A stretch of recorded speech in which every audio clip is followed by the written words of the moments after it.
రోజు శ్రీరామనవమి సందర్భంగా కరీంనగర్ జిల్లా అపర భద్రాద్రి ఇల్లంతకుంట శ్రీరామచంద్ర స్వామి దేవస్థానంలో సీతారామ కళ్యాణ మహోత్సవ కార్యక్రమంలో రాష్ట్ర రవాణా శాఖ మంత్రి పొన్నం ప్రభాకర్ గౌడ్, హుజురాబాద్ నియోజకవర్గం ఇన్ఛార్జ్ ఓడతల ప్రణవ్ బాబు, జమ్మికుంట 6వ వార్డు కౌన్సిలర్ శ్రీపతి స్వర్ణలత నరేష్ దంపతులు మరియు కరీంనగర్ జిల్లా సిపి గౌసే ఆలం మరియు హుజురాబాద్ ఏసీబీ మాధవి, కరీంనగర్ జిల్లా ఎక్స్-జెడ్పీ చైర్పర్సన్ కనుమల విజయ గణపతి మరియు జమ్మికుంట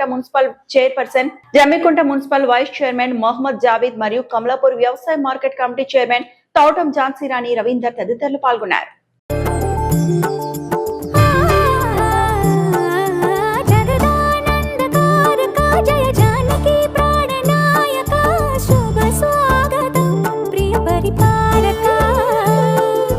జగదానందకారక జయ జానకి ప్రాణనాయక శుభ స్వాగతం ప్రియ పరిపాలక.